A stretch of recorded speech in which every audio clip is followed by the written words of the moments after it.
আশা এবং বিশ্বাস মানুষের জীবনের দুই অমূল্য স্তম্ভ। এটাই হলো ঢাল এবং এটাই হলো অস্ত্র। এটাই আমাদের রক্ষা করে এবং এটাই আমাদের জীবনের পথ প্রশস্ত করে। কিন্তু ছোট একটা সমস্যা আছে। এবার যদি আপনি বটবৃক্ষের থেকে এই আশা রাখেন যে এ আমাকে ফল দেবে, তাহলে সেই আশা ভঙ্গ হওয়াই স্বাভাবিক। আর যদি আপনি বিশ্বাস করেন যে খেজুর গাছ আপনাকে ছায়া প্রদান করবে, তাহলে সেই বিশ্বাসও অবশ্যই ভঙ্গ হবে। তাহলে কি করা উচিত? চোখ বন্ধ করে যে কাউকে বিশ্বাস করার আগে বা যে কারোর থেকে আশা রাখার আগে নির্বাচন করুন যে কার ওপর বিশ্বাস রাখতে চান, কার ওপর আশা রাখতে চান। তবে আমি তো বলবো যে বিশ্বাস করতে হলে নিজের ওপর করুন, যে এই সংসারে এমন কোনো কাজ নেই যা আপনি করতে পারেন না। আর শুধু কর্ম করতে থাকুন আর ভরসা রাখুন ঈশ্বরের ওপর, যে উনি আপনার কর্ম দেখবেন আর আপনাকে আপনার কর্মফল অবশ্যই দেবেন, আপনাকে সাফল্য দেবেন। যদি আপনার বিশ্বাস অটল হয়, নিরন্তর পরিশ্রম করেন, তাহলে ঈশ্বর কখনোই আপনার আশা ভঙ্গ হতে দেবেন না।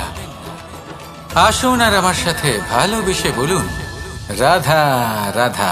আমরা আনন্দ লাভের জন্য ভালোবাসি মা বাবাকে, ভাই বোনকে, পরিবার পরিজনকে, বন্ধুকে, প্রেমিকাকে। আমরা চাই যে সকলে যেন আপন হয়ে থাকেন, আমাদের কাছে থাকেন। কিন্তু মানুষের একটা প্রবৃত্তি আছে যে তিনি যা লাভ করে ফেলেন তার মূল্য তিনি বুঝতেই পারেন না। যদি আপনার বাড়ির কাছে একটা মিষ্টি জলের সরোবর থাকে বা সুন্দর নদী থাকে, তাহলে জলের গুরুত্বটা কি আপনি তা বুঝতেই পারবেন না। সেইখানে আপনি যদি কোনো একটা মরুভূমিতে যান, আপনি অনুভব করতে পারবেন যে এক একটা ফোঁটা জলের কি গুরুত্ব, তার মূল্য কি। সুখের মুহূর্তে যদি আপনজনদের মনে রাখেন, তবে দুঃখের মুহূর্ত নিজে থেকেই দূরে সরে যাবে। ভালোবাসা এবং তার সাথে স্মরণ করা, এটাই তো হলো জীবনের এবং ভালোবাসার আসল মূল্য। আসুন আর আমার সাথে ভালোবেসে বলুন, রাধা রাধা। আমাদের হাতটা দেখুন, এই হাতে 5টা আঙুল আছে যা ভিন্ন ভিন্ন ধরনের, একরকম কেন নয়? কারণ হলো প্রত্যেকের নিজের নিজের গুরুত্ব আছে, নিজের নিজের মাহাত্ম্য আছে। এরা ভিন্ন, তাই একত্রিত হয়ে মুষ্টিবদ্ধ করা সম্ভব, যার দ্বারা আমরা আত্মরক্ষাও করতে পারি, আবার আক্রমণও করতে পারি। যদি 5টি আঙুল সমান হতো, তাহলে মুষ্টিবদ্ধ হতে পারত না, নিজেদের মধ্যে বিভ্রান্তির সৃষ্টি করত। এবার এরকমই কিছু আমাদের সংসারেও হয়। আমাদের দেশ, যেখানে একটি ভূমির ওপর ভিন্ন ভিন্ন ধর্মের মানুষ বাস করেন, ভিন্ন ভিন্ন জাতি, ভিন্ন ধর্ম, ভিন্ন ভাষা। কিন্তু যদি আমরা এটা ভাবি যে কিভাবে এই দেশকে কল্যাণের পথে নিয়ে যাওয়া যায়, কিভাবে এর বিকাশ করা সম্ভব, তাহলে আমাদের একত্রিত হওয়া শিখতে হবে। যেইভাবে 5টা আঙুল একত্রিত হয়, মুষ্টিবদ্ধ হয়, সেইভাবেই আপনার যে ভাষাই হোক, যে ধর্মই হোক, যে জাতি হোক না কেন, ঠিক আছে, আবশ্যক হলো আপনার নিজের কর্মভূমির সাথে, আপনার ধরিত্রীর সাথে যুক্ত থাকা, সাথে থাকা।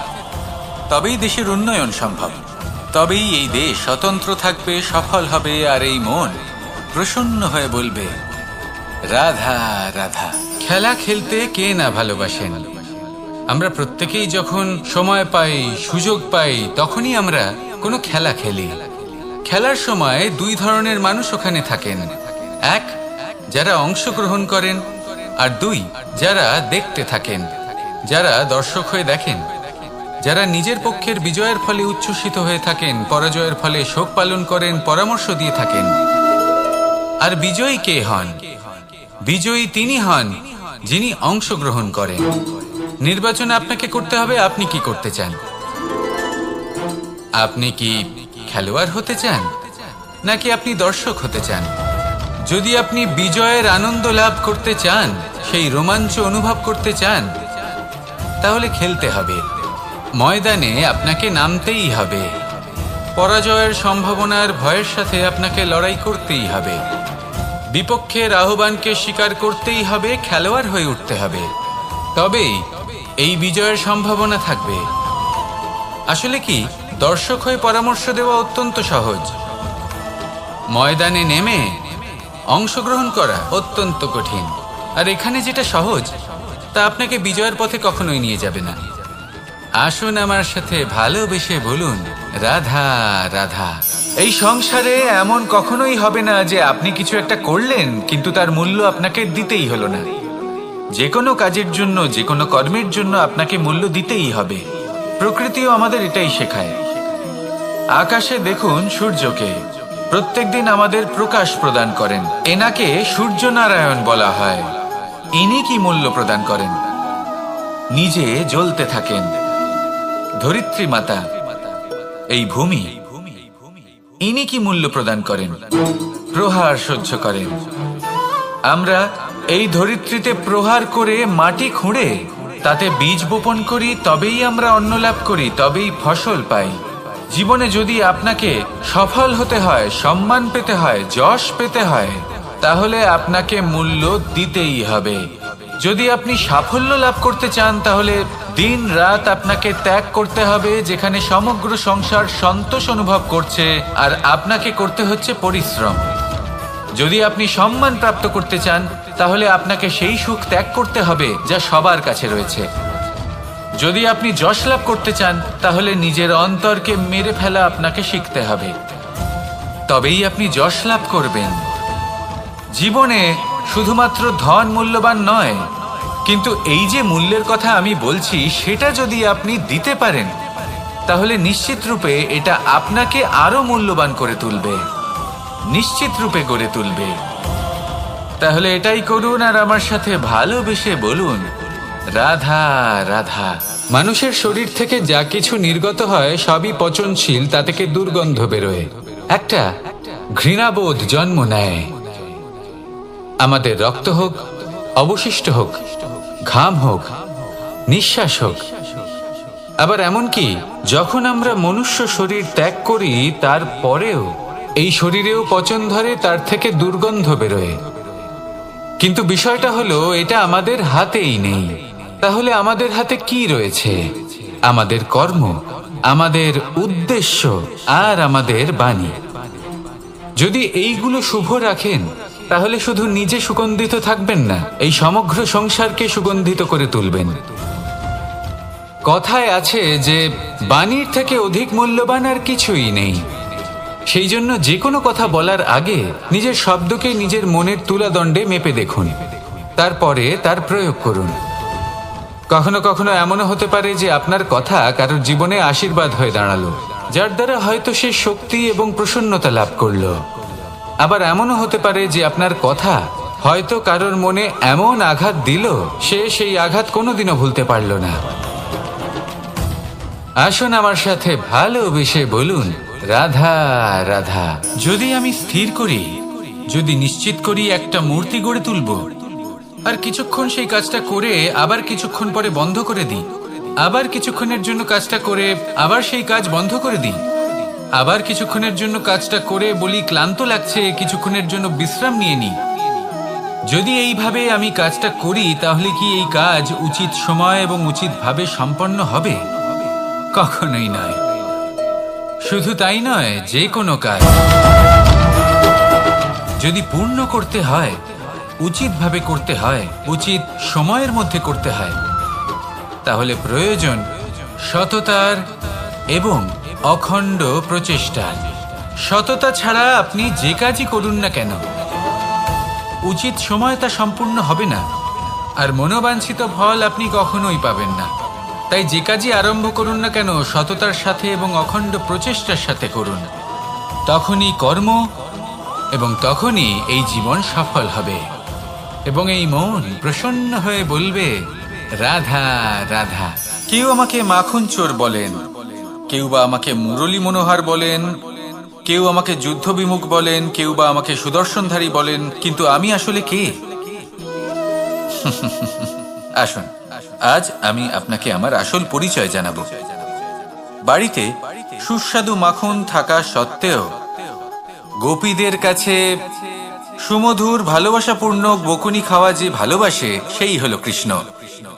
আঙুলে সুদর্শন চক্র থাকা সত্ত্বেও যে রথের লাগাম ধরে থাকবে সেই সিদ্ধান্ত নিয়েছে, সেই হলো কৃষ্ণ। দ্বারকার মতো অনন্য রাজমহল থাকা সত্ত্বেও সুদামার মতো সখা যার অত্যন্ত প্রিয়, সেই হলো কৃষ্ণ। যদি আপনার মনে প্রেম থাকে, আপনি প্রেম বিতরণ করেন, সবাইকে ভালোবাসেন এবং ভালোবাসা রক্ষার খাতিরে শস্ত্র হাতে নিতেও আপনি সক্ষম থাকেন, তাহলে আপনি হলেন কৃষ্ণ। আসুন আমার সাথে ভালোবেসে বলুন, রাধা রাধা। ব্যায়াম, এই শব্দ আমরা সকলে শুনেছি, আর এটা সারা জীবন আমাদের সাথেই থাকে কোনো না কোনো রূপে। যখন আমরা জন্মগ্রহণ করি, চলতে শিখি, প্রথমে আমরা হামাগুড়ি দিয়ে চলি, পরে চলতে চেষ্টা করি কিন্তু পড়ে যাই। তখন আমাদের বাড়ির গুরুজনেরা আমাদের আটকান না, ওনারা মনে করেন এইভাবেই আমাদের সন্তান চলতে শিখবে, এইভাবেই তার পা আরো মজবুত হবে, যা অত্যন্ত গুরুত্বপূর্ণ। এইবার জীবনকালে যতই আমরা এগোতে থাকি, এই ব্যায়াম বিভিন্ন রূপে আমাদের সাথেই থাকে। কিন্তু আপনি কি জানেন যে এই ব্যায়ামের তাৎপর্য আসলে কি? আপনি কি জানেন এই ব্যায়ামের মর্ম আসলে কি? যখনই আমরা এই ব্যায়াম করি, আমাদের শরীরের মাংসপেশি ক্ষয় হয়। প্রথমে তা ক্ষয় হয়, তারপর আবার তা নির্মিত হয়। আরো শ্রেষ্ঠ, আরো শক্তিশালী মাংসপেশি আমরা লাভ করি। অর্থাৎ এই ব্যায়াম হলো সৃজনের বিজ্ঞান। এই ব্যায়াম আমাদের জন্য অত্যন্ত আবশ্যক। সেই জন্য জীবনে যখনই কোনো কিছু নষ্ট হয়ে যায়, চলে যায়, তখন হতাশ হয়ে পড়বেন না, তাকে পুনর্নির্মাণ করার চেষ্টা করবেন। আর এই শিক্ষা আমরা লাভ করি পাখিদের থেকে। যখনই বর্ষা হয়, ঝড় আসে, যখন পাখির বাসা ভেঙে চুরমার হয়ে যায়, তারা হার মেনে নেয় না। সে আবার অল্প অল্প করে সব খুঁজে একত্রিত করে আবার নিজের বাসা বানিয়ে তোলে, পুনরায় এক জীবনকে জন্ম দেয়, এক নতুন পরিবারকে জন্ম দেয়। তাই মনে রাখবেন, জীবনে এইভাবেই যদি আপনি নির্মাণ করতে চান, সৃজন করতে চান, তাহলে সেই নির্মাণের জন্য ভাঙনের অভিজ্ঞতা থাকা অত্যন্ত আবশ্যক। ভগ্ন বস্তুকেও সম্মান করা অত্যন্ত আবশ্যক। এই আচরণ মনে নিয়ে আসুন, মন প্রসন্ন হয়ে বলবে, রাধা রাধা। যখন আমরা কোনো বনে প্রবেশ করি, তখন এই সবুজ ঘাস দেখে, এই কোমল ঘাস দেখে আমাদের মন প্রফুল্ল হয়ে ওঠে। ভিন্ন ভিন্ন প্রজাতির ফুল, ভিন্ন ভিন্ন রঙের ফুল দেখে এই মন আনন্দে ভরে ওঠে। এখানে শিশুরা আনন্দ লাভ করে, বড়রা ভোজন গ্রহণ করেন, কথাবার্তা বলেন, হাঁটাহাঁটি করে বেড়ান। এবার ভেবে দেখুন, যখন এই উপবনের নির্মাণ হয়েছিল, সেই সময় যদি এই মাটিকে সঠিকভাবে খনন না করা হতো, যদি তাতে সঠিকভাবে বীজ রোপণ না করা হতো, যদি কোনো সংঘর্ষ না হতো, পরিশ্রম না করা হতো, যদি চলতে চলতে পায়ে কাঁটা না বিঁধে যেত, তাহলে এই সুন্দর বন দেখে আমরা কি এই আনন্দ লাভ করতে পারতাম? কখনোই নয়। ধরুন কোনো নদীর তটে সুন্দর একটি বন আছে, সেই বনের আনন্দ লাভ করতে গেলে আপনাকে সেই নদী পার করতেই হবে। যদি সুখের নদীর কাছে পৌঁছতে চান, তাহলে তটে যে কাঁটা রয়েছে সেগুলোর সাথে সংঘর্ষ করতেই হবে। এই সংসারে যদি আপনি সুখ লাভ করতে চান, তাহলে সুখ লাভের এই যাত্রা শুরু করতে হবে সংঘর্ষ দ্বারা। তাহলে সংঘর্ষকে স্বাগত জানান, এর পেছনেই সুখ রয়েছে যা আপনার জন্য অপেক্ষা করছে। এবার হাসুন আর আমার সাথে ভালোবেসে বলুন, রাধা রাধা। এই সংসারের সব থেকে কঠোর ধাতুর মধ্যে একটি হলো লোহা। লোহা দিয়ে আমরা অনেক অস্ত্র শস্ত্র লাভ করি, অনেক বস্তুও লাভ করি। এবার এই লোহাকে কাটার জন্য, একে কোনো আকার দেওয়ার জন্য কি প্রয়োগ করতে হয়? লোহা। এবার এই কথাটা আমরা সকলেই জানি যে লোহার দ্বারাই লোহাকে কাটতে হয়। এবার এই কথা আমি আপনাকে কেন বলছি, এরপরে খুব বড় একটা প্রশ্ন আসে, যা খুব বড় শিক্ষা দিয়ে যায়। এটা কেন হয় যে আমরা একটা লোহা দিয়ে একটা লোহাতে আঘাত করছি, কিন্তু যে লোহা দ্বারা আঘাত করছি তার আকার বদলাচ্ছে না, যার উপর প্রহার করছি তার আকার বদলাচ্ছে? এতে পার্থক্যটা কোথায়? পার্থক্য হলো তাপমাত্রার। দেখুন, যে লোহাকে আমরা কাটতে চাই তার তাপমাত্রা বাড়াতে হয়, তাকে গরম করতে হয়। আর যে লোহা দ্বারা আমরা আঘাত করতে চলেছি সেই লোহা আমাদের ঠান্ডা রাখতে হয়। অর্থাৎ ঠান্ডা লোহা গরম লোহাকে কেটে দেয়। এবার এই শিক্ষা কি আমাদের জীবনে যথেষ্ট নয়?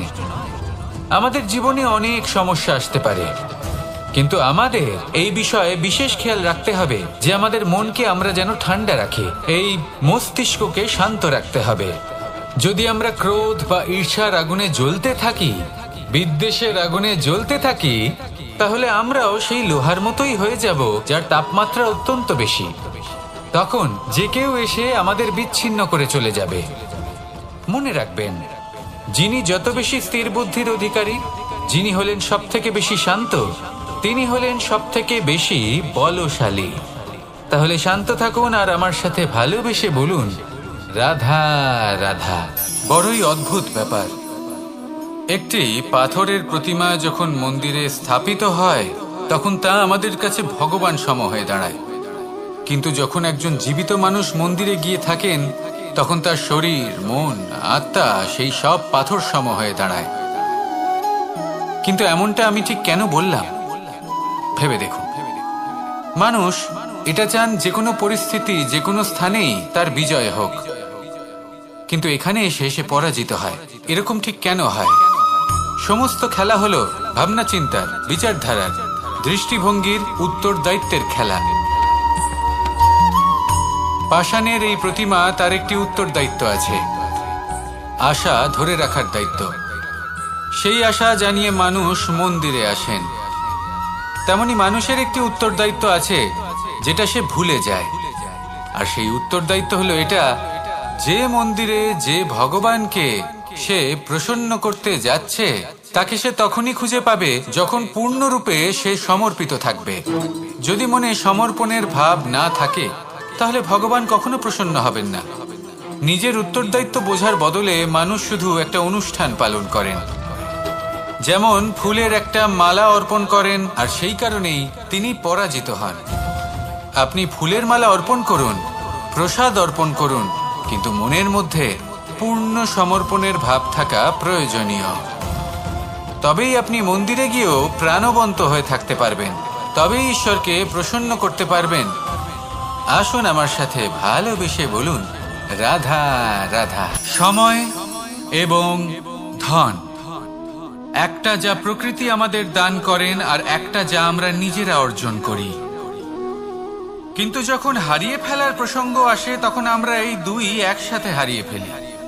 এই সময় যদি আপনি গুনতে থাকেন তাহলে তা এমনিও নষ্ট হয়ে যাবে, কারণ সময় গণনা করতে আপনি যে সময় ব্যতীত করেন তা তো এমনিই নষ্ট হয়ে যায়। এই সময়কে যদি আপনি একত্রিত করার চেষ্টা করেন তাহলে তা সম্ভব হবে না। সময়ের বিষয়ে শুধু একটাই কথা বলবো, আপনি যদি একে ব্যবহার করেন তাহলেই জীবনে বৃদ্ধি হবে। ধনের সাথেও এটাই হয়। কথায় আছে যে এই ধনের দ্বারাই ধন অর্জন করা সম্ভব। যদি আপনি এই ধনের যত্ন নেন এবং একে সামলে রাখেন তাহলে ধন আপনাকে সামলে রাখবে। এবার সময় আমরা প্রচুর পরিমাণে পাই, কিন্তু তার অর্থ এটা নয় যে আমরা তা নষ্ট করি। বাস্তব অর্থে সময় তা অত্যন্ত মূল্যবান। এর সদ্ব্যবহার করা যদি আপনি শিখে যান তবে এই সময়ও আপনাকে অবশ্যই অতি মূল্যবান করে তুলবে। আসুন আর আমার সাথে ভালোবেসে বলুন, রাধা রাধা। জীবনে যখন কোনো ব্যক্তি নিজের লক্ষ্য প্রাপ্তির জন্য নিরন্তর পরিশ্রম করতে থাকেন, চেষ্টা করতে থাকেন, তখন তিনি কষ্ট অনুভব করেন। কখনো শারীরিক কষ্ট, কখনো মানসিক কষ্ট। এবার উনি এটা ভাবতে থাকেন যে আমি কি উচিত করছি নাকি অনুচিত করছি। কারণ অন্যদিকে এমন একজন ব্যক্তিও আছেন যিনি একদমই পরিশ্রম চেষ্টা করছেন না। তিনি মদিরা পান করেন, বিলাসিতায় জীবন কাটান, অলস প্রকৃতির হয়ে ওঠেন, নিদ্রাতে বিলীন হয়ে থাকেন আর ভাবেন যে তিনি সুখ লাভ করছেন। কিন্তু এরকম কেন হয়? কারণ যখন আমরা সৎ পথে থাকি, উচিত পথে চলি, লক্ষ্য প্রাপ্ত করার জন্য চেষ্টা করতে থাকি, তখন আমাদের ভেতরে থাকা নেতিবাচক শক্তি এবং পাপ এই দেহকে ত্যাগ করে দেয়। আর এই অনুভূতিটাই আমাদের দুঃখের অনুভূতি দেয়, কষ্ট দেয়। এবার সেখানে যদি আমরা কুপথে চলি, অনুচিত পথে চলতে থাকি, তাহলে আমাদের ভেতরে থাকা পুণ্য এবং ধনাত্মক শক্তি আমাদের দেহ ত্যাগ করে দেয়। আর এই অনুভূতির কারণেই আমরা সুখ অনুভব করি। কিন্তু কখনো ভাববেন যে এই সুখ বেশি সময় পর্যন্ত থাকে না। সেই জন্য সবসময় মনে রাখবেন, যদি আপনি জানেন যে এটাই আপনার লক্ষ্য, এটাই উচিত পথ, শুভ পথ, তাতে নিরন্তরভাবে এগিয়ে যেতে চেষ্টা করতে থাকুন।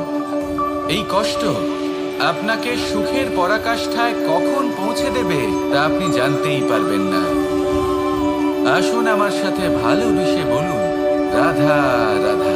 প্রত্যেক মানুষ নিজের জীবনে হীরক তথা হীরে এবং দর্পণ এই দুই দেখেছেন। এই দুই হলো সাদা এবং এরা দুজনেই আলোর প্রতিফলন ঘটায় এবং এরা দুজনেই উজ্জ্বল হয়ে ওঠে। আপনি হয়তো মনে মনে ভাবছেন যে এটা কি ধরনের তুলনা করছি। একটা হীরে তো রত্ন, তার মূল্য দর্পণের থেকে অনেক গুণ বেশি।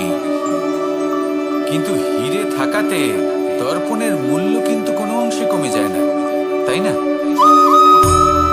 মানুষ যখন হীরে নিজের হাতে নেয় তখন সবার আগে কি খোঁজে?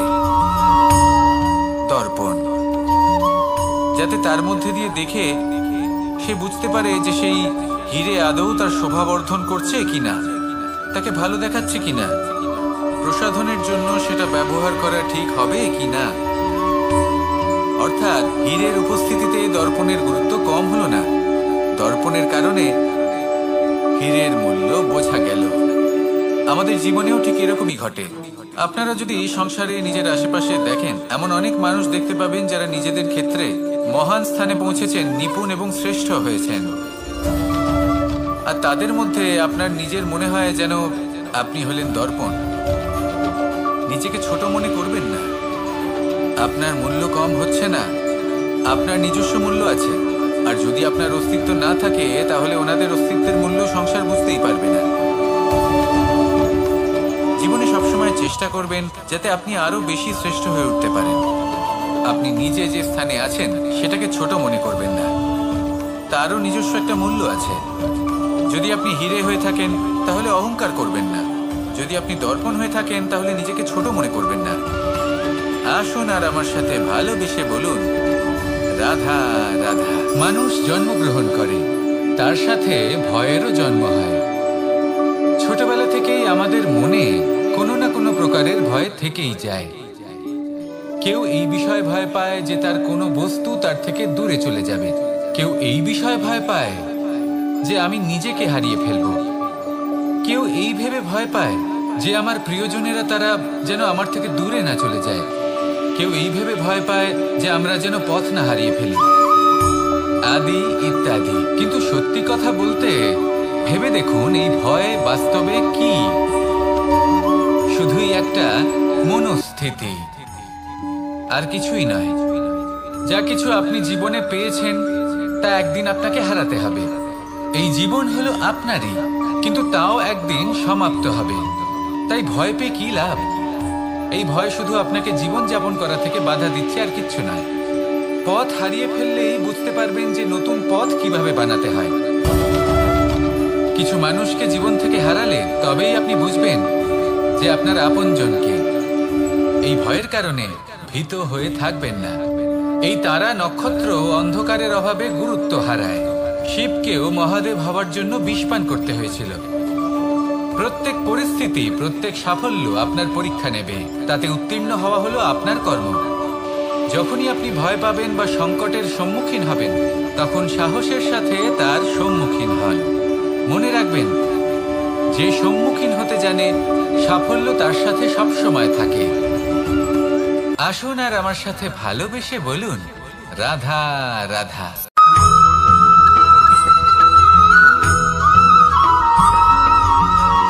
মানুষ যখন কোনো শক্তি লাভ করে তখন সে নিজেকে বলশালী মনে করে।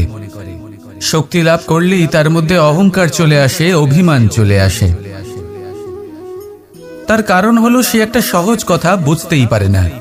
এই সব যা হচ্ছে সময়ের জন্য হচ্ছে। সময়ের থেকে বেশি বলশালী আর কেউ নেই। এই সময়ের জন্যই রাবণ ভক্তি দ্বারা কৈলাস পর্বত তুলে নিয়েছিলেন। আবার সেই সময়ের জন্যই, সেই কারণেই রাবণকে বধ হতে হলো। তার সাথে সাথে রাক্ষস কুলও ধ্বংস হয়েছিল এবং লঙ্কাও ভস্ম হয়ে গেছিল। দেখতে গেলে জন্ম থেকে মৃত্যু পর্যন্ত এই যে সময়, সেটাই হলো জীবন। কিন্তু তার মধ্যেও যা সময় আসে কোনো কারণেই আসে। সেই সময় আমরা যাপন করে কিছু শিখতে পারি। তাই আজ যে সময় আপনার হাতের কাছে আছে তাকে মুষ্টিবদ্ধ করে রাখুন, তাকে সামলে রাখুন, তাকে সংযত করে রাখুন, অনুভব করুন, তার থেকে কিছু শিখুন, তাকে কোনোভাবেই ব্যর্থ হতে দেবেন না। আর এটা জেনে রাখুন যে ভবিষ্যতে যা কিছু হতে পারে, যা কিছু হতে চলেছে, সেটা না আপনি জানেন আর না তা আপনার বশে রয়েছে। সেই জন্য আজ অহংকার বা অভিমান করে নিজের ভবিষ্যতের ক্ষতি করবেন না, সেই অনর্থ ঘটাবেন না। এটাই হলো সময়ের অর্থ। আসুন আমার সাথে ভালোবেসে বলুন, রাধা রাধা। খুব বড় একটা প্রশ্ন করতে চলেছি। এই সংসারের সব থেকে বেশি সুখী কে? এবার কেউ বলবে সেই ব্যক্তি যিনি সব থেকে বেশি ধনী, যার কাছে সব থেকে বেশি ধন আছে, আভূষণ আছে, স্বর্ণ আছে। কেউ বলবেন কোন রাজ্যের রাজা, কারণ তিনি শাসন করতে পারেন, তার আদেশ ছাড়া কোনো কাজ সম্ভব নয়, ইত্যাদি ইত্যাদি। এর উত্তর যদি আমি দিই তাহলে এটুকুই বলবো, সংসারের সব থেকে সুখী ব্যক্তি হলেন তিনি যিনি সন্তুষ্ট। তার কাছে সন্তোষরূপী ধন আছে যা তাকে সুখী রাখে। এবার এই সন্তুষ্টি সেটা কিভাবে আসে জীবনে? এটা আসে ধৈর্যের কারণে। ধৈর্যের এই অনুভূতি অত্যন্ত শক্তিশালী। এই ধৈর্যই কিন্তু আমাদের ধরিত্রীকে ধরিত্রী মাতা করে তোলে। কারণ ধরিত্রী মাতা ধারণ করেন, সহ্য করেন, ধৈর্য ধরেন এবং নিজের কর্ম করতে থাকেন। সেটা ধৈর্যই ছিল মাতা সীতার মধ্যে, যা রাবণের অন্ত করে দিল। এই ধৈর্যের কারণেই নারায়ণ কূর্ম অবতার ধারণ করেছিলেন, বড় একটা পর্বতকে পৃষ্ঠে ধারণ করেছিলেন এবং সমুদ্র মন্থনকে সম্ভব করেছিলেন। সেই জন্য সর্বপ্রথম মনের মধ্যে ধৈর্যকে নিয়ে আসুন। এই ধৈর্যই আপনাকে সন্তুষ্টির পথে নিয়ে যাবে, আর এই সন্তুষ্টি আপনাকে লোভ, মোহ এবং লালসার পথ থেকে দূরে নিয়ে সুখের পথে নিয়ে যাবে। আর তখন এই মন প্রসন্ন হয়ে বলবে, রাধা রাধা। মানুষ চিরকাল বড় মানুষ হয়ে উঠতে চায়, সবসময় সেই নিয়ে কল্পনা করে। কিন্তু প্রশ্ন হলো এটাই যে মানুষ বড় কখন হতে পারে? যখন সে ধনী হয়ে ওঠে, নাকি যখন তার কাছে সম্মান থাকে, নাকি যখন রূপবান হয় বা অধিক শক্তিশালী হয়? মানুষ বড় মানুষ তখনই হতে পারে যখন বিপদের সময় সে অন্য কোনো মানুষের পাশে এসে দাঁড়ায়। তাই সর্বপ্রথম এইটা শিখুন। হয়তো এই জন্যই হনুমান শ্রীরামের কাছে এতটা বড়, আর হয়তো এই জন্যই বলরাম দাদা আমার কাছে এত বড়। যদি আপনিও জীবনে বড় হয়ে উঠতে চান, তাহলে কারোর সাথে তার দুঃখের সময়, তার সংকটের সময় তাকে সঙ্গ দিন আর পাশে এসে দাঁড়ান। এই মন প্রসন্ন হয়ে বলবে, রাধা রাধা। আমাদের জীবনে আমরা যখনই এমন কোনো মানুষের সাথে পরিচিত হই যে বয়সে, পদে এবং আর্থিক দিক থেকে আমাদের থেকে পিছিয়ে, তখন আমরা সবাই খুব হীন নজরে তাদের দিকে দেখি। মনেই করি না যে সেই ব্যক্তির নিজস্ব একটা অস্তিত্ব রয়েছে, তার নিজেরও একটা মাহাত্ম্য রয়েছে। আমাদের মনেই হয় না যে আমাদের সামনে দাঁড়িয়ে থাকার যোগ্যতা আছে তাদের। চলুন আপনাকে একটা প্রশ্ন করি, শূন্যের নিজস্ব মূল্য কোথায়? আপনি বলবেন কিছুই না। শূন্যের আবার নিজস্ব মূল্য কোথায়? কিন্তু যখন এই শূন্যই কোনো সংখ্যার সাথে এসে যুক্ত হয়ে যায়, কোনো অঙ্কের সাথে এসে যুক্ত হয়ে যায়, তখন তার মূল্য অনেক গুণ বৃদ্ধি পায়। অর্থাৎ এই শূন্যের মূল্য অবশ্যই আছে। আর আমাদের জীবনেও এমন কিছু ব্যক্তি থাকেন, তাদের দেখে মনে হয় যে এদের কোনো মূল্যই নেই। কিন্তু যখন এই ব্যক্তি কারোর সাথে এসে জুড়ে যান, তখন তার মূল্য সেই ব্যক্তির বৃদ্ধি ঘটায়। এই সংসারে এমন কোনো ব্যক্তি নেই যার কোনো মূল্য নেই। যদি আমরা ধনুকের কথা বলি তাহলে তার জন্য একটি দড়ির প্রয়োজন হয়, যেটি প্রত্যঞ্চা হিসেবে ব্যবহৃত হয়। যদি প্রত্যঞ্চা না থাকে তাহলে ধনুকের কোনো মূল্যই থাকে না। যদি প্রত্যঞ্চা না থাকে তাহলে ধনুকের অস্তিত্ব অসম্পূর্ণ থেকে যায়। এই সংসারে যে কোনো ব্যক্তি হোক বা যে কোনো বস্তু হোক, প্রত্যেকের নিজস্ব একটি মূল্য আছে। তার সম্মান করুন, সামনে অগ্রসর হন, আর আমার সাথে ভালোবেসে বলুন রাধা রাধা। যদি আপনি নিজের জীবনে প্রকৃত বন্ধু নির্বাচন করতে চান তাহলে তার আগে দর্পণ আর ছায়া এই দুইয়ের বিশেষত্বর বিষয়ে জানাটা অত্যন্ত প্রয়োজনীয়। দর্পণ কি করে থাকে? যখনই আপনি দর্পণের দিকে তাকাবেন, ও শুধুমাত্র আপনাকে সত্যের সাথে অবগত করাবে, ও আপনাকে কখনো মিথ্যে বলবে না। সেখানেই যদি ছায়ার কথা বলি তাহলে দেখুন ছায়া কি করে, সব সময় আপনার সাথে থাকে, কখনো আপনার সঙ্গ ত্যাগ করে না। এবার আপনার জীবনে যদি এমন কোনো বন্ধু আসে যে সব সময় আপনাকে সত্য কথা বলবে, আপনার অপগুণের বিষয়ে যদি আপনাকে বলে কিন্তু তাও সে সত্যিই বলবে, তাহলে তার উদ্দেশ্য কিন্তু আপনাকে দুঃখ দেওয়া নয়। সে আপনার অজ্ঞানতা, আপনার ভ্রম দূর করতে চায়। যদি আপনি কোনো অনুচিত পথে চলতে থাকেন তাহলে সে আপনাকে বাধা দিতে চায়। আর যদি সেই মিত্রই ছায়া সঙ্গীর মতো হয়, সে কখনোই সুখ দুঃখে আপনার সঙ্গ ত্যাগ করবে না। তার উদ্দেশ্য হলো সবসময় আপনাকে রক্ষা করা। তাই এরকম দর্পণ বা ছায়ার মতো কোনো বন্ধু যদি আপনার জীবনে আসে তাহলে তাকে কোথাও যেতে দেবেন না। সে আপনার জীবনকে সুখময় করে তুলবে। আর যদি আপনার জীবনে উপস্থিত বন্ধু এমন না হয় তাহলে তাকে নিজের থেকে দূরে করে দেওয়াই বাঞ্ছনীয়। তাহলে দর্পণ আর ছায়ার মতো প্রকৃত এবং ভালো বন্ধুকে নিজের জীবনে স্থান দিন, আর আমার সাথে ভালোবেসে বলুন রাধা রাধা। জল হলো জীবনের আধার। যদি জল না থাকে এই সংসারের জীবনের কোনো অস্তিত্ব নেই। এই জল হলো শুদ্ধ, পবিত্র। কিন্তু যখন এই জল পরিবেশের সংস্পর্শে আসে তখন ধুলো, ময়লা, কাদা এবং অন্যান্য বস্তু দ্বারা এই জল পূর্ণরূপে দূষিত হয়ে যায়। এবার যদি এই জলের শুদ্ধিকরণ করতে হয় তাহলে আমরা এই জলকে অস্থির হতে দিই না, তাকে স্থিরভাবে রেখে দিই। আর সেটা করলে সেই জল নিজে থেকেই সকল অশুদ্ধি ত্যাগ করে দেয়, নিজে থেকেই নিজেকে শুদ্ধ করে তোলে। এটা কিন্তু আমাদের মনের সাথেও হয়ে থাকে। এই সংসারে এত সমস্যার সম্মুখীন হয়েও কোথাও না কোথাও আমাদের এই মন মলিন হয়ে যায়, এতে নেতিবাচক ভাব জাগ্রত হয়। সেই মুহূর্তে আপনি কোনোভাবে রাগ করবেন না, মন খারাপ করবেন না, তাড়াতাড়ি কোনো সিদ্ধান্ত নেবেন না, কোনো প্রতিক্রিয়া দেবেন না। শুধু নিজের এই মনকে শান্ত করে রাখবেন, শান্ত মনে দিন যাপন করবেন। যদি এটা করেন তাহলে আপনি নিজে থেকেই বুঝতে পারবেন যে কি কি অশুভ ভাব আপনার মধ্যে জাগ্রত হয়েছে আর কি কি শুভ চেতনা আপনাকে জাগ্রত করতে হবে। আপনি নিজে থেকেই এমন পথ খুঁজে পাবেন যার দ্বারা এই অশুদ্ধি আপনি ত্যাগ করতে পারবেন।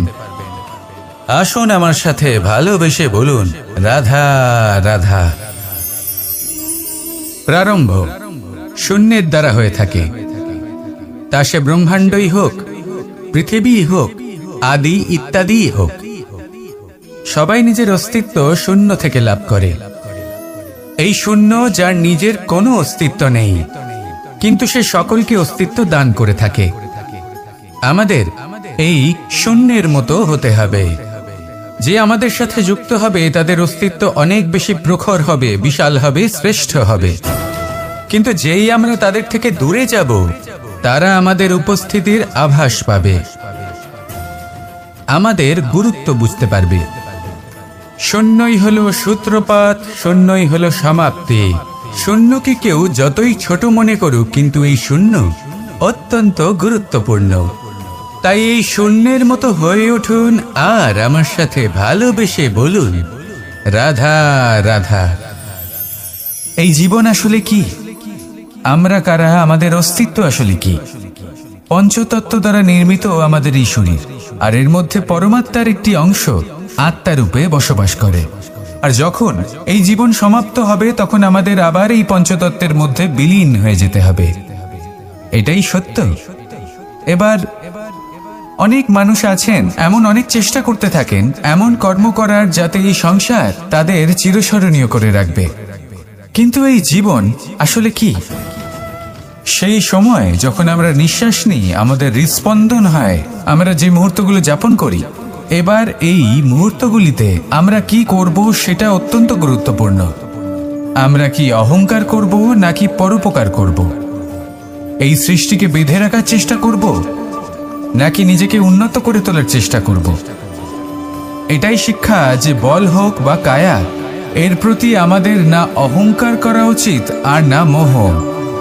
শুধু প্রত্যেকটা মুহূর্ত প্রেমময় হয়ে বাঁচুন আর ভালোবেসে বলুন রাধা রাধা। প্রয়াস, পরিশ্রম, এই শব্দগুলি শুনতে হয়তো ছোট মনে হয়, কিন্তু এর মূল্য অনেকটাই অধিক। এবার প্রয়াসও কিন্তু দুই ধরনের হয়। একটা প্রয়াস তাই যা আমরা নিজের মন থেকে, অন্তর থেকে সমগ্র শক্তি দিয়ে করার চেষ্টা করি। এবারে এই প্রয়াস প্রচেষ্টার নামান্তর। কিছু প্রয়াস এমনও হয় যেমন দ্রুত ক্রীড়া খেলা। মানুষ বলেন আজ একটু প্রয়াস করি, একটু দ্রুত ক্রীড়া খেলেই দেখি, যদি বিজয়ী হই তবে ভালো ব্যাপার, যদি না হই তবে আর কখনো খেলবো না। এটাও কিন্তু প্রয়াস, কিন্তু এই প্রয়াস পরিশ্রম নয়। পাণ্ডবদের দেখুন, ওনারা যখন পরিশ্রম করেছিলেন তখন খাণ্ডবপ্রস্থকেও ইন্দ্রপ্রস্থ বানিয়েছিলেন। দ্রুত ক্রীড়া খেললেন, সেই মুহূর্তেই ইন্দ্রপ্রস্থ হারিয়ে ফেললেন। পরিশ্রম করলেন, সগৌরবের রাজা হলেন। দ্রুত ক্রীড়া খেললেন, তখন এক মুহূর্তে রাজা থেকে নিঃস্ব হয়ে গেলেন। সারমর্ম এটাই যে দ্রুত ক্রীড়া কখনো কখনো আপনার মিত্র হতে পারে, কখনো সে আপনাকে বিজয়ী করতে পারে, কিন্তু প্রয়াস এবং পরিশ্রম যখন একসাথে মিলিত হয় তখন তা সর্বদাই আপনার সাথে থাকে। প্রয়াস করতে থাকুন, পরিশ্রম করতে থাকুন, আর আমার সাথে ভালোবেসে বলুন রাধা রাধা। আমি এইভাবে প্রত্যেক দিন নিজের সাথে কিছুটা সময় অতিবাহিত করি, সুচিন্তা করি, কারণ আমি এটা মনে করি যে আমার প্রতিদ্বন্দ্বী অন্য কেউ নয় বরং আমি নিজেই। আর আমি চেষ্টা করি যে আমি যেন নিজেকে নিজের থেকে বেশি শ্রেষ্ঠ করে তুলতে পারি। তাই প্রতিদিন আমি আকলন করি নিজের কর্মের, যে কাল আমি কি উচিত করেছি, কি অনুচিত করেছি, যে ভুল আমি করেছি তা আজকে কি করে শুধরে নিতে পারি। যে শ্রেষ্ঠ কর্ম আমি কাল করেছি আজও সেই শ্রেষ্ঠ কর্ম আমাকে করতে হবে। শুধু এই প্রক্রিয়াতেই আমি নিজেকে শ্রেষ্ঠ ব্যক্তি, শ্রেষ্ঠ রাজা, একজন শ্রেষ্ঠ পিতা, পুত্র করে তুলি। এইভাবেই আমি একজন শ্রেষ্ঠ মানুষ হয়ে উঠি। আপনিও এই কথা মনে রাখবেন যে আপনার প্রতিস্পর্ধা অন্য কারোর সাথে নয় বরং নিজের সাথে। তাই নিজের কর্মের আকলন করুন, নিজের মধ্যে যে দোষ আছে তা ত্যাগ করুন, নিজেকে শুধরে ফেলুন। এই মন সব সময় সুপ্রসন্ন থাকবে এবং লক্ষ্য প্রাপ্ত করে বলবে রাধা রাধা। কখনো কোনো পাখিকে দেখেছেন যখন সে প্রথমবার উঠতে চেষ্টা করে সে বাসা থেকে মাটিতে পড়ে যায়, কিন্তু সে হার মানে না, চেষ্টা করতে থাকে, করতেই থাকে, ডানা ঝাপটাতে থাকে, আর তারপর সে উড়তে শেখে। গোল শালগ্রাম শিলাকে দেখুন, পর্বত থেকে খসে পড়ে, ধাক্কা খায়, জলের প্রবাহ দ্বারা ঘর্ষিত হয়, তারপরে তা শালগ্রামে পরিণত হয়। ভেবে দেখুন, যদি কোনো পাখি প্রথমবার উড়তে গিয়ে এটা ভাবে যে না না, যদি আমি পড়ে যাই তবে, আমার যদি আঘাত লাগে তবে, আর যদি ভয়ের কারণে সে শুরুই না করতে পারে, চেষ্টাই না করে, তাহলে কি সে উড়তে শিখবে? কখনোই নয়। এটাই আমাদের শিখতে হবে, প্রারম্ভ করতে হবে। তা অত্যন্ত গুরুত্বপূর্ণ। যখন আমরা কিছু শুরু করি তখন ভয় করে, কিন্তু যদি এটা না করেন জীবনে কখনো সামনে এগোতেই পারবেন না। হতেই পারে প্রারম্ভ করার পরে আপনি পড়ে যাবেন, বারবার নিচে পড়ে যাবেন, কিন্তু যদি নিরন্তর চেষ্টা করতে থাকেন তাহলে একদিন না একদিন আপনি অবশ্যই সফল হবেন। এই শুরু করাটাই সব থেকে বেশি কঠিন। এর দ্বারা ভয়ভীত হবেন না। আসুন আর আমার সাথে ভালোবেসে বলুন রাধা রাধা। এই সংসারে নির্মাণের বিষয়ে জ্ঞান লাভ করার পূর্বে ধ্বংসের বিজ্ঞান বুঝে নেওয়াও খুব প্রয়োজনীয়। যখনই আমরা ব্যায়াম করি তখন কি হয়, আমাদের পুরনো মাংসপেশি নষ্ট হয়ে যায় এবং সেই মাংসপেশির স্থানে আমরা নতুন মাংসপেশির নির্মাণ করে থাকি। যেমন একটা নতুন ইমারত গড়ে তোলবার পূর্বে পুরাতন ইমারতকে ভঙ্গ করে দিতে হয়, তবেই তো সেই স্থান সজীব হবে, ঠিক কিনা? এবারে জ্ঞান এবং বিজ্ঞান ছাড়াও এমন কিছু আছে যা কিনা অত্যন্ত গুরুত্বপূর্ণ, তা হলো সীমা পার করে যাওয়া। এই যে সীমা, এই যে নিয়ম, তা মানুষের জন্যই বানানো, তাকে নিয়ন্ত্রণ করার জন্য তৈরি করা হয়েছে। এমন অনেক সীমা, এমন অনেক নিয়ম মানুষের জন্য অত্যন্ত মঙ্গলকারী। কিন্তু কিছু এমন সীমা আছে, কিছু এমন নিয়ম আছে যা মানুষের লঙ্ঘন করে যাওয়া অতি আবশ্যক। যতক্ষণ না এই সীমা লঙ্ঘন করছেন, নিজের নতুন অস্তিত্বকে খুঁজেই পাবেন না, সেই স্থানে পৌঁছতেই পারবেন না যেখানে সংসার তাকে চিরস্মরণীয় করে রাখবে। সেই জন্য জীবনে যাই করবেন, সীমা অতিক্রম করে যান। যদি পরিশ্রম করেন তাহলে সীমা অতিক্রম করে পরিশ্রম করুন। যদি লক্ষ্যের দিকে অগ্রসর হন তাহলে সীমা অতিক্রম করে অগ্রসর হন।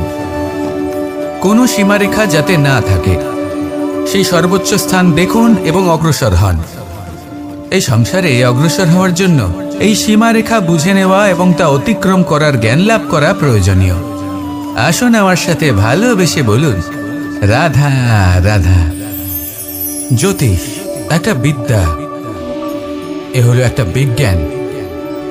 যে নক্ষত্র দশায় আপনি জন্মগ্রহণ করেছেন, যে স্থানে আপনার জন্ম হয়েছে, এগুলো আপনার জীবনের দিশা স্থির করার ক্ষেত্রে গুরুত্বপূর্ণ ভূমিকা পালন করে। কিন্তু যে রাশিতে আপনি জন্ম নিয়েছেন আর আপনার যা নাম স্থির হয়েছে, সেটা আপনার ভবিষ্যৎ নির্ধারণ করবে তা আবশ্যক নয়। রা দিয়ে রাম এবং রা দিয়ে রাবণ, এই দুজনের রাশি সমান ছিল, কিন্তু একজন নিজের শক্তির দুর্ব্যবহার করলেন। স্বর্ণ লঙ্কার অধিপতি রাবণ, চতুর্দিকে বিজয়ী হওয়া সেই ব্যক্তি নিজের পতনের সম্মুখীন হলেন। শ্রীরাম রাবণকে বধ করলেন। শ্রীরাম, যিনি নিজের কর্ম দ্বারা, নিজের পরিশ্রম দ্বারা ঈশ্বর উপাধি লাভ করেছিলেন, 14 বছরের বনবাস ভোগ করলেন, আর যখন বিপদে পড়লেন তখনও নিজের রাজ্যের সাহায্য নিলেন না। বনের মধ্যে নিজে বানর এবং ভাল্লুকদের নিয়ে একটি সেনাবাহিনী গড়ে তুললেন এবং রাবণকে তার কুকর্মের শাস্তি দিলেন। তাই সর্বদা এটা মনে রাখবেন, আপনার খ্যাতি, আপনার ভবিষ্যৎ আপনার কর্ম নির্ধারণ করে, আপনার রাশি নয়। তাই সবসময় শ্রেষ্ঠ কর্ম করুন আর আমার সাথে ভালোবেসে বলুন, রাধা রাধা। প্রজাপতি দেখেছেন কি সুন্দর হয়, তাই না? এই প্রজাপতি, ওদের দিকে তাকালে নিজের অজান্তেই নিজের মুখে হাসি ফুটে ওঠে। কিন্তু এই প্রজাপতি জন্ম থেকেই এমন দেখতে হয় না। জন্ম থেকে এদের কাছে ডানা থাকে না, এরা উড়তেও পারে না। যখন একটি প্রজাপতি জন্ম নেয় তখন প্রথমে ডিম অবস্থায় থাকে সে। আস্তে আস্তে সেই কবচ সে ভেঙে ফেলে, খুব পরিশ্রম করতে হয় তাকে। তারপর কীটের আকার ধারণ করে সে চলতে থাকে, অনেক কষ্ট সহ্য করতে হয়, অনেক পরিশ্রম করতে হয়। তারপর তার রূপ বদলে যায়, তারপরে তার ডানা গজায়, তারপরে সে উড়তে পারে। এই নিরন্তর পরিশ্রমই সাফল্যের মূল মন্ত্র হয়। কখনো কখনো প্রতিভাও কম পড়ে যায় যদি নিরন্তর পরিশ্রম না করা হয়, যদি সমর্পণের ভাব মনে না থাকে, দৃঢ় নিষ্ঠা না থাকে। আর কখনো কখনো সেই ব্যক্তি যার মধ্যে বিশেষ প্রতিভা থাকে না, সেই ব্যক্তি নিরন্তর পরিশ্রম করে, নিজের মনে সমর্পণের বোধ জাগিয়ে তোলে, দৃঢ় নিষ্ঠার সাথে কর্ম করে আর সাফল্য লাভ করে। সেই জন্য আপনি জীবনে যেখানেই পৌঁছে যান না কেন, নিরন্তর পরিশ্রম করতে থাকুন, তবেই আপনার ভবিষ্যৎ রঙিন প্রজাপতির মতন গগনচুম্বী হবে। তবেই এই সংসার আপনাকে দেখবে এবং নিজের অজান্তেই এই সংসার নিজের মুখে হাসি ফুটিয়ে তুলবে এবং এই সংসার আমার সাথে ভালোবেসে বলবে, রাধা রাধা। আপনি কখনো কাউকে পর্বতে আরোহণ করতে দেখেছেন? বা আপনি কখনো নিজে কোনো পর্বতে আরোহণ করেছেন? করে থাকলে আপনি এই বিষয়ে অবশ্যই জানবেন যে যখন আমরা শিখরের দিকে এগোই, ওপরের দিকে এগিয়ে চলি, তখন আমাদের একটু ঝুঁকে পথ চলতে হয়। তখনই আমরা সেই পর্বত আরোহণ করতে পারি। কিন্তু যে ব্যক্তি নিচের দিকে ফিরে আসছেন, তিনি কিন্তু ঝুঁকে চলেন না, তিনি দৃঢ়ভাবে সোজা হয়ে নিচে নামেন। এই ভারসাম্য বজায় রাখার এই খেলাতে সংসারের একটা সার লুকিয়ে রয়েছে। যদি আপনিও জীবনে উঁচুতে উঠতে চান, শিখরে পৌঁছতে চান, তাহলে আপনাকেও নত হয়ে, বিনম্র হয়ে সামনে এগোতে হবে। সেখানে যদি আপনি বুক চিতিয়ে উদ্ধতভাবে অহংকার বোধ নিয়ে চলতে থাকেন, সেখান থেকেই আপনাকে নিচে নামতে হবে। কোনো ব্যক্তি তার বিনম্র স্বভাব দেখেই বোঝা যায় যে সেই ব্যক্তি সাফল্যের শিখর দেশে আরোহণ করছে নাকি নিচে তথা খাদের দিকে যাত্রা করছে। তাই সবসময় বিনম্র থাকুন, শ্রেষ্ঠ কর্ম করুন, পরিশ্রম করুন, আর আমার সাথে ভালোবেসে বলুন, রাধা রাধা। কর্ণ, সূর্যপুত্র কর্ণ, স্বয়ং সূর্যের পুত্র, দেবী কুন্তীর প্রথম পুত্র। সেই কর্ণ যার একটি বাণ আমার রথকে, সেই রথ যার উপর মহাবলী অর্জুন বিরাজমান ছিলেন, যার পতাকায় স্বয়ং হনুমান ছিলেন, সেই রথকে তার একটি বাণ ধসিয়ে দিতে পেরেছিল। দৈব কবচ কুণ্ডলধারী কর্ণ, সেই কর্ণ যুদ্ধক্ষেত্রে নিজের সমাপ্তির সম্মুখীন হলেন। কারণ কি ছিল? নির্বাচন। দুর্যোধনের সাথে বন্ধুত্ব রাখার জন্য তার অনুচিত কর্মে কোনোদিন কোনো প্রতিবাদ করেননি, তাকে সঙ্গ দিয়েছেন এই নির্বাচন। যখন দ্রৌপদীর বস্ত্রহরণ হচ্ছিল, তখন তাকে বাধা দেওয়ার বদলে নীরব থাকার নির্বাচন, তার বিরোধিতা কখনো না করার নির্বাচন, এই নির্বাচনই কারণ হয়ে দাঁড়ালো কর্ণের পতনে। এই সংসারে সবার উপকার আপনি স্বীকার করতে পারেন, তাকে সম্মানও করতে পারেন, কিন্তু তার সামনে এতটাও নত হবেন না যে নিজের অন্তর্মনের কথাটা আপনি শুনতে না পান। নির্বাচন যদি ধর্মসঙ্গত হয়, তবেই তা শুভ হয়। আসুন আমার সাথে ভালোবেসে বলুন, রাধা রাধা। মানুষ ছোট হোক বা বড়, রাজা হোক বা দরিদ্র, সমস্ত মানুষের মধ্যে একটা সামঞ্জস্য থাকে। সমস্ত মানুষের কাছে তার প্রশংসা অত্যন্ত গুরুত্বপূর্ণ। সে খুবই প্রসন্ন হয় যদি আপনি তার প্রশংসা করেন, কিন্তু আপনি যদি তাকে এটা বলেন যে এটা তোমার ভুল ছিল, তোমার কিছু খামতি ছিল, তখন সেটা সে মানতে রাজিই থাকে না। সব মানুষ এটা শুনতে পছন্দ করে যে সে যেটা করেছে সেটাই সর্বোত্তম। এবার আমি আপনাকে একটা কথা বলি, এই হলো নিন্দা, এই হলো প্রশংসা, আর এই হলো সত্য, যা সবার থেকে উচ্চস্থানীয়। সেই জন্য মানুষ আয়না দেখে।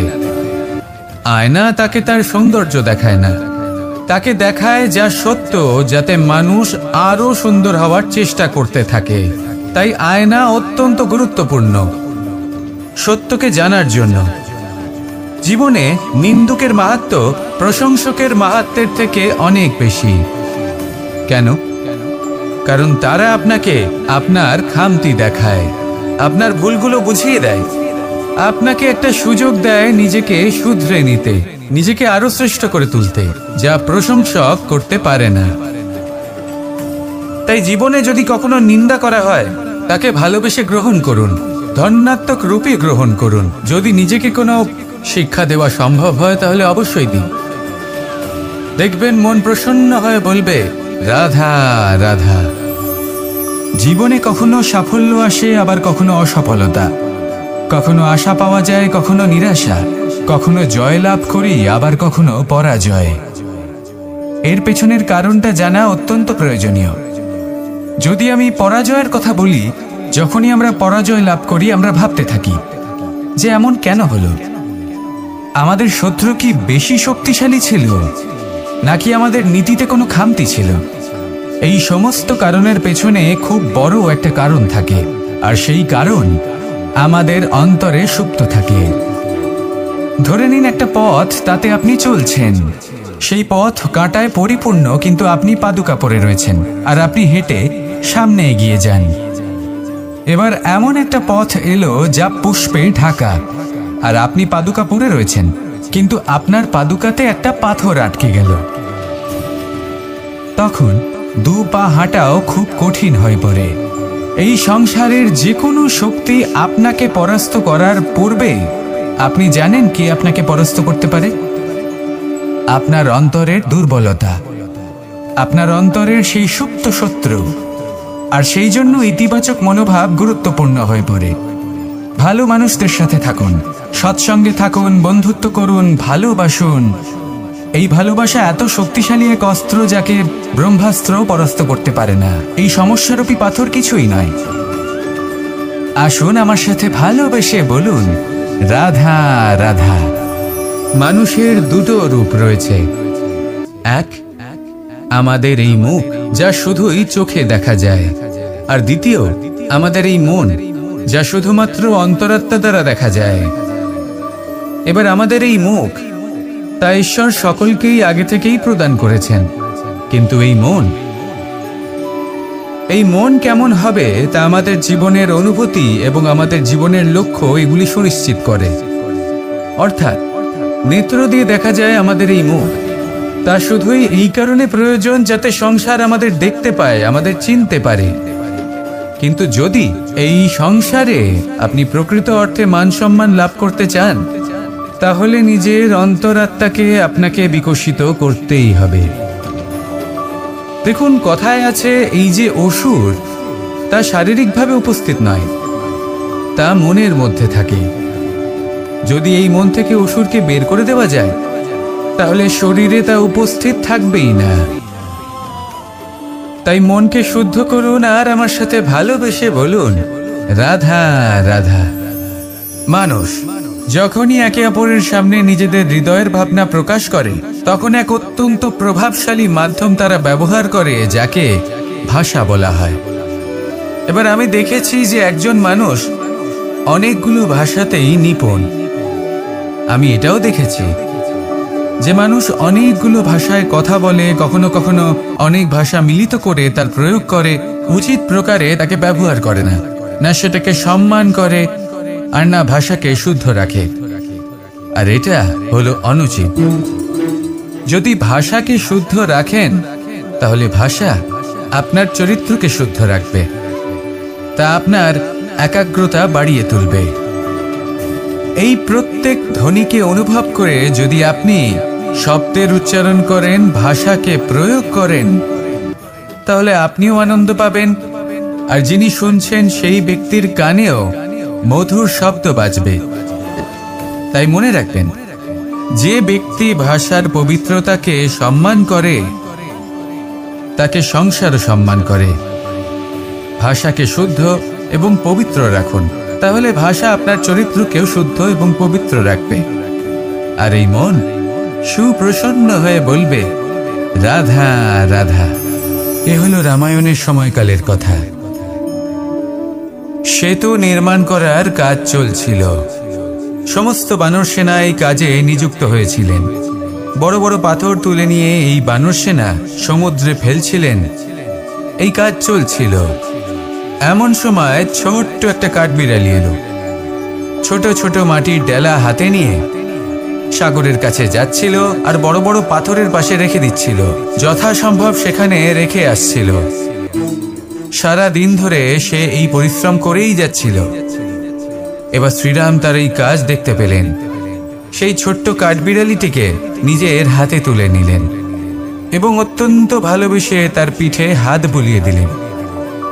কথায় আছে যে কাঠবিড়ালির পিঠে যে দাগ আছে, সেই 3টি দাগ এসেছে শ্রীরামচন্দ্রের 3 আঙুলের থেকে।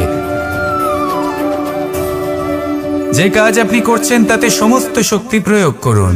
যতটা আপনার সামর্থ্য রয়েছে, যতটা আপনার প্রতিভা রয়েছে, সম্পূর্ণভাবে উৎসর্গ করে দিন। ঠিক এমনভাবে কর্ম করুন। সেই কাঠবিড়ালি কিন্তু তাই করেছিল। সেই জন্য শ্রীরামের সাথে সেও সেই কাহিনীতে অমর হয়ে গেছিল। সম্পূর্ণ শক্তি প্রয়োগ করুন, সম্পূর্ণ সামর্থ্যের সাথে কর্ম করুন, কারণ এটাই হলো শ্রেষ্ঠ পথ কোনো কর্ম করার। আসুন আমার সাথে ভালোবেসে বলুন, রাধা রাধা। এই সংসারে যখন সাফল্যের পথে আপনি অগ্রসর হবেন, তখন আপনার পরিশ্রম, একাগ্রতা, সাহসের সাথে সাথে সমাজের মানসিকতাও সহ্য করতে হবে। প্রত্যেক ব্যক্তি কিছু না কিছু ভাবেন, কিছু না কিছু বলেন। কিছু মানুষ এমন আছেন যারা ভাববেন যে আপনি কিছুই করতে পারবেন না, তারা আপনার নিন্দা করবেন, আর এই নিন্দার কথা ভেবেই আমরা ভয়ভীত হয়ে পড়ি। সেই কারণে নিজেদের আশা, নিজেদের বিশ্বাস হারিয়ে ফেলি। এবার যদি সেই নিন্দার ভয়ে আমরা লক্ষ্যচ্যুত হই, তাহলে সেটা অনুচিত। সেই জন্য জীবনে শুধু পরিশ্রম করতে থাকুন, সামনে এগোতে থাকুন। যেই দিন আপনি আপনার লক্ষ্য লাভ করবেন, সেই প্রত্যেক ব্যক্তি যারা নিন্দা করছিলেন তাদের দৃষ্টি আপনা থেকেই পাল্টে যাবে, ঠিক কিনা? এই সংসারকে যা প্রাণ চায় তাই বলতে দিন। যদি আপনি কারোর কথা শুনতে চান, তাহলে নিজের অন্তরের কথা শুনুন, সেটাই আপনাকে উচিত পথে নিয়ে যাবে। সামনে অগ্রসর হতে থাকুন, পরিশ্রম করুন। এমন একটা দিন আসবে যেদিন এই নিন্দুক ব্যক্তিরা আপনার লক্ষ্য প্রাপ্তির উদাহরণ সবাইকে দেবে। আসুন আমার সাথে ভালোবেসে বলুন, রাধা রাধা। মানুষ সুখী জীবনযাপনের প্রতি এতটাই অভ্যস্ত হয়ে পড়ে যে একটা ছোট্ট সমস্যা এলেই সে সবার থেকে সাহায্য চাইতে শুরু করে দেয়। সে সাহায্য লাভও করে এবং সেই সংকট থেকে সে বেরিয়েও আসে। কিন্তু এই সাহায্য কিছু মুহূর্তের, আর কিছু মুহূর্তের হলো এই দুঃখ। এই দুই মুহূর্তের সাহায্যের জন্য আজীবন আপনি তার কাছে ঋণী হয়ে থাকেন। আর মানবিকতার খাতিরে আপনার মনে কৃতজ্ঞতা জেগে ওঠে, আর সেই কৃতজ্ঞতা বোধ হলো যে আপনি কখনো সেই ব্যক্তিকে ছাপিয়ে যেতেই পারবেন না। সেই জন্য জীবনে সবসময় চেষ্টা করবেন নিজেকে প্রস্তুত রাখতে সেই সব সমস্যার জন্য, সেই সব বাধার জন্য যেগুলো আপনার জীবনে আসতে পারে।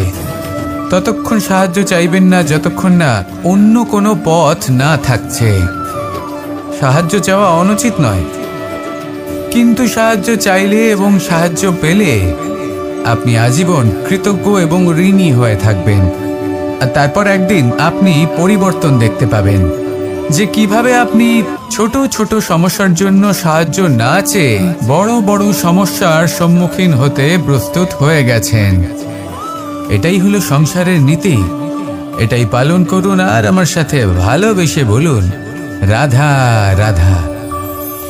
এমন অনেক মানুষ আছেন যারা আমাকে ভগবানের পরিভাষা জানতে চান, যে ভগবান আসলে কি, তিনি কেমন। এবার দেখুন, ভগবান হোক বা আপনার স্বপ্ন হোক বা আপনার লক্ষ্য হোক না কেন, সেই লক্ষ্য তখনই পূর্ণ হয়, তখনই তাকে লাভ করা সম্ভব যখন আপনার দৃষ্টিভঙ্গি মঙ্গলময় হয়, যখন আপনি নিজে মনে করবেন যে আমি যেটা পেতে চাইছি তা শুভ। উদাহরণস্বরূপ, কোনো পাখিকে দেখুন, সে গাছের ডালে বসে এবং সেখানেই বিশ্রাম করে, কিন্তু পড়ে না। কেন? কারণ ওর বিশ্বাস যে যে শাখার উপরে ও বসে আছে সেটাই হলো ওর বাসস্থান। যদি আপনি বিশ্বাস করেন তাহলে আপনি পাথরের মধ্যেও ভগবান দর্শন করতে পারবেন। আর যদি বিশ্বাস না থাকে, তাহলে যদি ভগবান সামনে দাঁড়িয়েও থাকে তবেও আপনার বিশ্বাস হবে না। তাই বিশ্বাস করতে শিখুন। এই বিশ্বাসের আধারেই আপনি সেই সব কিছু পাবেন যা আপনি পেতে চাইছেন। আসুন আমার সাথে ভালোবেসে বলুন, রাধা রাধা। গুরু, যিনি পথ দেখান, আমাদের জীবনে অত্যন্ত গুরুত্বপূর্ণ, অত্যন্ত আবশ্যক। কিন্তু কিছু মানুষ মনে করেন যে গুরুর কোনো প্রয়োজন নেই, কারণ এই সমগ্র জ্ঞান মানুষের অন্তরেই নিহিত রয়েছে। এবার প্রশ্ন এটাই, যদি সমস্ত জ্ঞান মানুষের অন্তরে নিহিত থাকে তাহলে গুরুর কি প্রয়োজন? আর যারা আজ পর্যন্ত গুরুকে মেনে এসেছেন তারা কি অনুচিত করেছেন? এর উত্তর আমি আপনাকে দেব একটা উদাহরণ দ্বারা। একটা কাঠ যা জ্বলনশীল, জ্বলনের ঊর্জা তার অন্তরে নিহিত রয়েছে। কিন্তু তার জ্বলনের জন্য বাইরে থেকে একটা অনুঘটকের প্রয়োজন হয়। এই অনুঘটকই হলেন আপনার গুরু। উত্তাপ যা একটা কাঠকে জ্বালাতে পারে, সেই উত্তাপ হলো গুরুর প্রচেষ্টা। যদি সেই গুরুই না থাকে, তার প্রচেষ্টাই না থাকে, তাহলে সেই সমস্ত জ্ঞান যা মানুষের অন্তরে নিহিত তা ব্যর্থ হয়ে যাবে। যদি আপনার সাথে আপনার গুরু থাকেন, আপনার পথ প্রদর্শন করেন, আপনার অন্তরের জ্ঞানকে বাইরে নিয়ে আসতে পারেন, তাহলে তাকে সম্মান করুন আর আমার সাথে ভালোবেসে বলুন, রাধা রাধা। असतो मा सद्गमय, तमसो मा ज्योतिर्गमय, मृत्युर्मा मृतंगमय। জ্ঞান সেটাই যা অসত্য থেকে সত্যের পথে চালিত করে। প্রকাশ সেটাই যা অন্ধকার থেকে আলোর পথে নিয়ে আসে। জীবন সেটাই যা মৃত্যু থেকে অমরত্বের পথে নিয়ে যায়। এবার এই তিনটে, জ্ঞান, জীবন এবং প্রকাশ, একই রকম। শূন্য থেকে এর উৎপত্তি হয় এবং আস্তে আস্তে আপনার জীবনে বিস্তার লাভ করে। এবার আমরা এটাই ভাবি যে কেমন করে এই তিনটিকে আগলে রাখা যায়। এর উত্তর হলো, এদের আগলে রাখার প্রয়োজনই নেই, ভাগ করে দিতে হবে। কোনো বৃক্ষকেই দেখে নিন, একটি বৃক্ষ অনেক বছর ধরে বেঁচে থাকে। কেন? কারণ সে ভাগ করে দিতে জানে। সে নিজের বীজ ছড়িয়ে দেয়, এই ধরিত্রীতে দেয়। সেই বীজ যা অঙ্কুরিত হয়ে এক নতুন বৃক্ষকে জন্ম দেয়। শুধু ছড়িয়ে দিয়ে একটি বৃক্ষ জীবন দান করতে পারে। যদি কোনো ব্যক্তি জ্ঞান ছড়াতে শিখে যান, যদি প্রকাশ, আলোর কিরণ ছড়িয়ে দিতে শিখে যায়, কোনো ব্যক্তি তার জীবনের সুখ ছড়িয়ে দিতে শিখে যান, তাহলে তিনি মৃত্যুর পরও মৃত হন না। এই ভাগ করে দেওয়ার সুখটাই কিছুটা আলাদা। এই সুখ অনুভব করুন আর আমার সাথে ভালোবেসে বলুন, রাধা রাধা। আপনি কখনো কোনো সরোবরের দিকে তাকান, যার জল হলো শান্ত, স্থির। আপনি স্পষ্ট দেখতে পাবেন সেই সরোবরের তলদেশে কি রয়েছে। তাতে সাঁতরে বেড়াচ্ছে সুন্দর মাছ, চকচকে কিছু পাথর, স্বর্ণরূপী বালি, সবই আপনি দেখতে পাবেন। কিন্তু যখনই আপনি একটা ছোট্ট পাথর তুলে সেই জলে ছুঁড়ে ফেলবেন, তখন সেই জল বিচলিত হবে আর সেই স্পষ্টতা ন্যূনতম হয়ে যাবে। তারপর কিছুই স্পষ্টভাবে দেখা যাবে না। এই ঘটনা মানুষের সাথেও ঘটে। মানুষ যদি বিচলিত হয়ে পড়ে, তখন সে বুঝতে পারে না যে বর্তমানে কি হয়ে চলেছে আর ভবিষ্যতে কি করা উচিত। কিন্তু সেই মানুষ যদি শান্ত থাকেন, স্থির থাকেন, ধন্যাত্মক থাকেন, তাহলে নিশ্চিত রূপেই বুঝতে পারবেন যে বর্তমানে কি করতে হবে আর ভবিষ্যতে কি করতে হবে। তাই নিজের মধ্যে সেই স্থিরতা আনুন, সেই ধৈর্য ধরুন, নিজেকে শান্ত রাখুন আর সবার মধ্যে ভালোবাসা ছড়িয়ে দিন। এই মন প্রসন্ন হয়ে বলবে, রাধা রাধা। সম্পর্ক এ হলো এক বন্ধন যা আমাদের এক সূত্রে বেঁধে রাখে। কিন্তু এমন কিছু ব্যক্তি থাকেন যারা এই সম্পর্কের বিষয়ে নিজস্ব একটা ধারণা করে ফেলেন যে সম্পর্ক এরকম হওয়া উচিত, সম্পর্ক সেরকম হওয়া উচিত। আমি এই সম্পর্কের জন্য কত কিছু করেছি এই ব্যাখ্যা করতে থাকেন আর তার বদলে অনেক কিছু প্রত্যাশাও করেন। কিন্তু সত্য হলো এটাই যে সব সম্পর্ক একরকমের হয় না, কিন্তু প্রত্যেক সম্পর্কের একটা বিশেষত্ব থাকে। যেমন চোখ আর নাকের এই সম্পর্ককেই দেখুন। চোখের সব থেকে কাছে কে আছে? নাক আছে। কিন্তু এই চোখ দিয়ে এই নাককে আমরা দেখতেই পাই না। তবে কি ধরে নেব এই সম্পর্কের কোনো মূল্য নেই? এমনও নয়। ঠিক এইভাবেই যদি কোনো ব্যক্তি তার আবেগ আপনার কাছে ব্যক্ত করতে না পারে বা প্রকট করতে না পারেন বা আপনাকে বোঝাতে না পারে, তাহলে তার মানে এটা নয় যে তার সাথে আপনার সম্পর্কের তিক্ততা রয়েছে। এমনটা কখনোই নয়। শুধু চোখ আর নাকের এই সম্পর্কের মতোই হলো আমাদের জীবনে আমাদের আপনজনের সাথে সম্পর্ক। যদি কারোর ব্যবহার আপনার প্রতি অনুচিত হয় বা যদি কেউ অনুপস্থিত থেকে থাকে বা কেউ যদি আপনাকে বুঝতে না পারেন, তাহলে